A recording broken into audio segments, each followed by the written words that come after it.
Hello, everyone. This is Al Fadi, and I'd like to welcome you to our studios here. With me, of course, in the studio is our dear brother Jay Smith to discuss yet another one of those interesting topics. This time, we are calling this particular video series that has to do with the critical assessment of the history of Islam, if you wish. We're calling it Gibsons' latest discoveries. Now, what are we talking about here?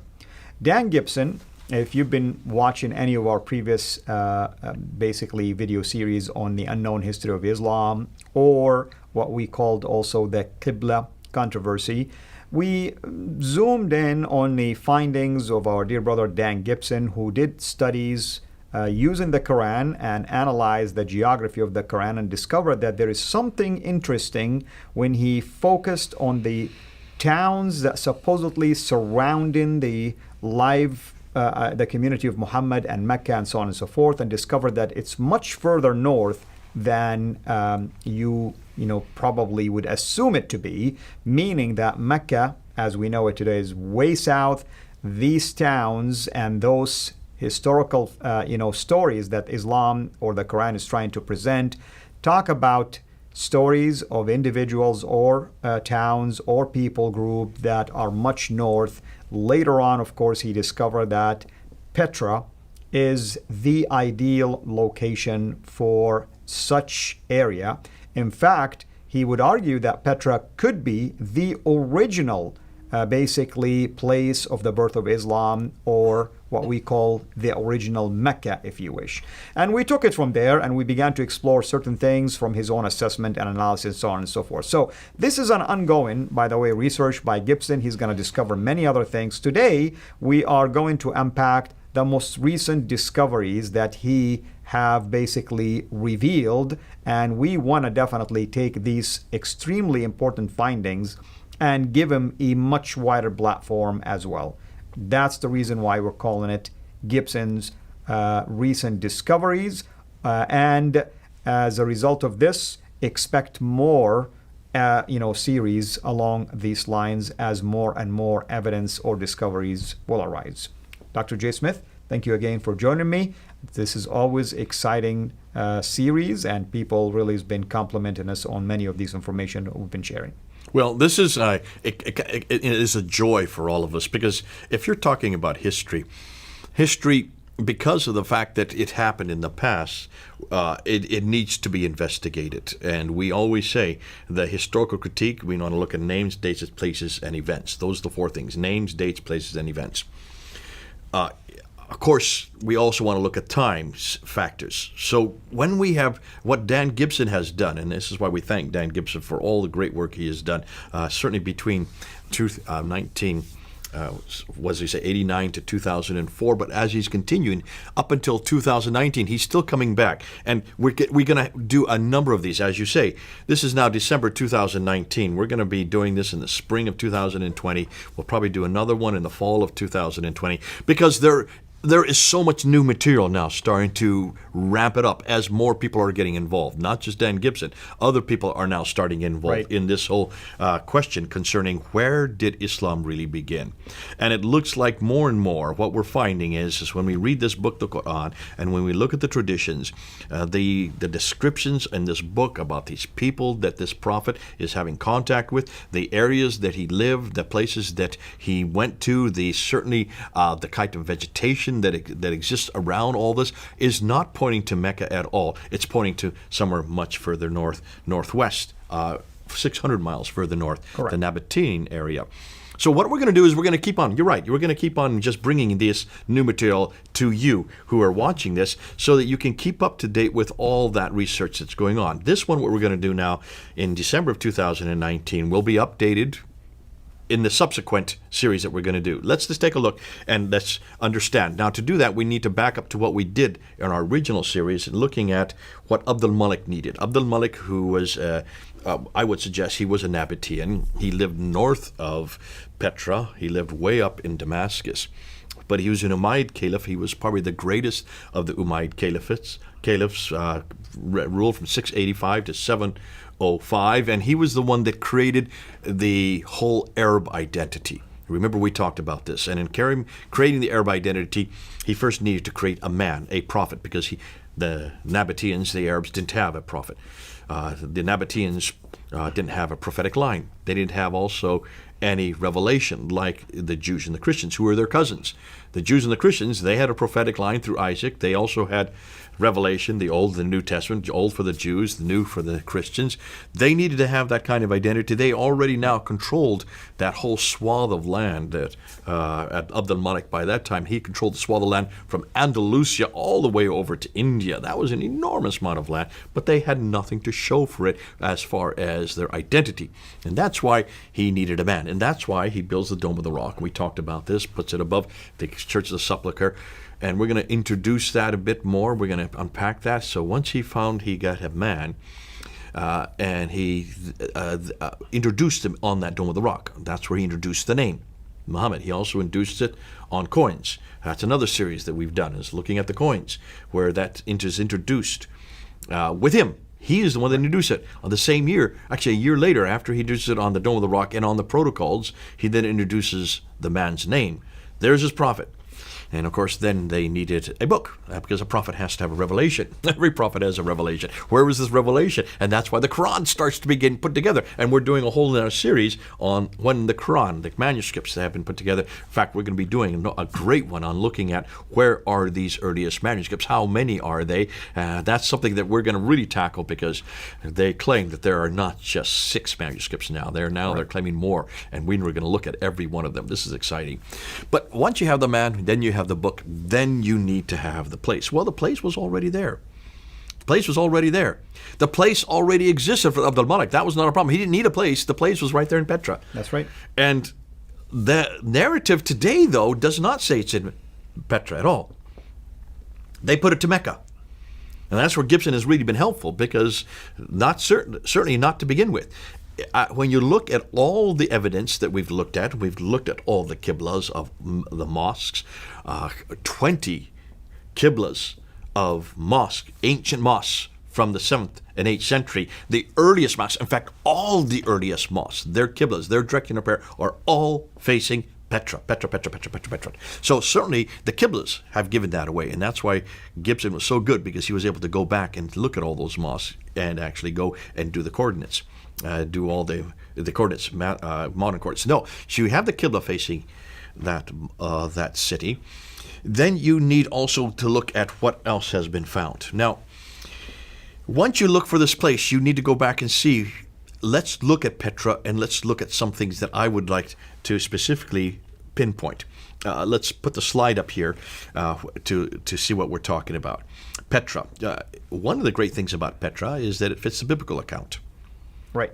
When you look at Hagar and you look at what's happening with Abraham, we know that Hagar is in a valley. That's very clear. We're going to one mountain and then to another. In fact, the whole tradition in the pilgrimage of going back between Safa and Marwa are those 2 mountains that supposedly Hagar went to when she was there with her son Ishmael. Abraham comes to talk to her, and he turns the corner out of sight, which is exactly what we find with the cliffs in Petra. The Thanea, or turning to the right. The Thanea, that means something's bent, basically. Yeah. And that's the sikh that you find there in Petra. But let's take a look at map of Petra. When you look at that map there on the right, you can see that if we were to expand it a bit, you can see that there is a valley there. You can see that this valley does not exist in Mecca. There is a parallel valley which does not exist in Mecca. You can see, as you look at the circled area in red, that's the Christian quarters. That would be where many of the aristocracy, that's the ones who actually did speak Aramaic. And it was fascinating. They are the ones, we're going to get into this later, how that they are the ones that actually give us Quranic Arabic. The Quranic Arabic that we see in the Quran, that's unique to the Quran, that everybody notices is different than the Quran that is used in Hadramaut area in the south, or the Hijaz area in the middle part of Arabia, is used in the north, and it comes out of this Nabatean. And by Quran. the way, the most popular reading is found from the reading that is in the north also. Out of those canonized reading, the most famous one that is found most of the time in the later Quranic manuscripts comes from the north. Okay, so let's go back to that map again and let's take a look there. When you come down and you look at the areas, I just want to get you a visualization of the map. Let's just take a look at another one here. Here is the another map that's very much the same thing, and you can see when you look at the map that there is a temple of Uzza, and there's also a temple of Dushara. So these Al-Uzza, who is Al-Uzza? Well, it's Al-Uzza, one of the gods, or the idol gods. Actually, she's a goddess. It's or a female. Goddess. Yeah, basically, that's what I mean. It's like an idol that was being worshipped, and it was mentioned in the Quran. Al-Lat wal-Uzza. Alat wa al-Uzza. Chapter 53, verse 19 and 20. Surah 53. The story of the incident that is known as the Satanic Verses. You're right, which Salman Rushdie made famous with his book called The Satanic Verses. So there you can see the Al-Uzza, and then if the orange, look at the orange area, that is the temple of Dushara. So I want to pinpoint these two real quickly. There's the temple of Dushara on the left and on the right. That is there. You can go see it. And it refers to Dushara. So who is this Dushara? Well, Dushara is the Nabatean god, the great god Dushara. And that's why a temple is dedicated to him. And sits right there in the middle of the valley. What's fascinating is Dushara is his formal name. But his generic name is Ilah. Ilah. Yeah. God. Just a God. Which is Allah. Yeah. Allah comes from Ilah. That's right. So here this Dushara is the God that we see in the Quran. Do we not find it in the Quran? We do. There's multiple references. And by the way, I would argue that when you say the reference right now, I'll explain why Allah could be taken out of Ilah. Okay. Go ahead. Well, I have it open here, and I'm going to just read this now. I'll read it to you. This is in Surah 3, Ayah 18. It says, Allah bears witness that La ilaha illa huwa. No God but Him. No God but Him. Ilah, La ilaha illa huwa, meaning this Ilah is the unique one that represents Him. So this Ilah is the name, actually, is a generic name for Dushara. So the God that we see in the Quran, that's repeated in chapter 37, verse 35. That's also repeated in chapter 47, verse 19. 3 places that I've just looked up real quickly. I'm sorry, you looked them up real quickly, and we found them real quickly. Yeah. There may be more than that, but those are 3 you can look at. So that's chapter 3, verse 18, chapter 37, verse 35, and chapter 47, verse 19. Now, I would argue that because of these kind of verses, that the definite article was added because there is no God or no Ilah but Allah, basically, that you add the definite article al to ilah and becomes Allah, technically speaking. There's ilah becomes al once you put al there. My theory. Again, I wouldn't want people to go ahead and attack me over this. But I'm saying it's very obvious to me in Arabic that once you add the definite article, la ilaha, meaning there is no God but Allah, meaning this is the one. Well, if there is another God, then you have to throw out chapter 3, verse 18. Because it said there is no other but this God. So this is Allah, because this is the only God that's referred to in the Bible. Right. So you, by definition, it would surmise that they're talking about this God, which is a Nabatean God, and that's his temple that we saw, that we showed up there. Right. But I'm going to go one step further. I want to show this slide here, because this slide, if we look at put it up there, this slide here is Alat. Now, is not Alat the feminine form of Allah? Yes. In Arabic? Exactly. So Alat is the feminine form of Allah, which is the generic name for Al-Uzza. Al-Uzza is the goddess, the consort of Dushara, who is Ilaha, which means that Alat and Al-Uzza is the same goddess. Al-Uzza would be the formal name, and that's why we have here, you can see the pictures of her. She is well known in Nabatean culture. She is found in many, not just in Petra, she's found in other cities. She's also found as far away as Palmyra.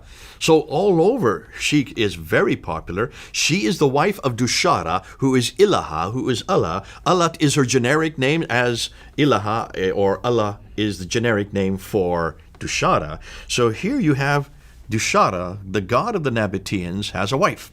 Now, do you see a problem with that in the Quran in chapter 6, verse 101?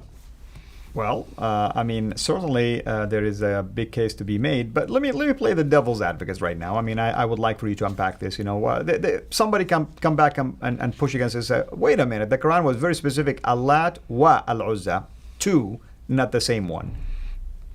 What would we say about that, for instance? I would say that they didn't look at their history very well, and they didn't actually go back, just like they didn't look at, they shouldn't have even used an ilaha, they should have used dushara.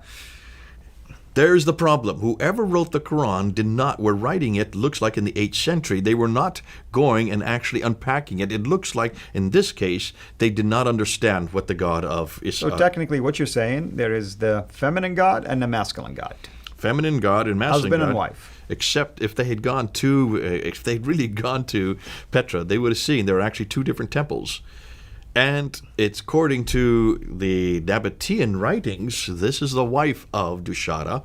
But in chapter 6, verse 101, it says very clearly, he, that's referring to Allah, is the originator of the heavens and the earth, so it has to be Allah. How can he have children when he has no wife? The Quran is very clear that God has no wife. The Quran's very clear that God has no wife. Right. Then they shouldn't have used ilaha, should they? That's right. So they shouldn't have used Allah. When you use that, then you're getting into something that contradicts the declaration here. It contradicts the declaration. It looks like the God of Islam, according to what we're seeing from Petra, the God of Islam from Petra did have a wife. Her name was Aluza, whose generic title was Allat.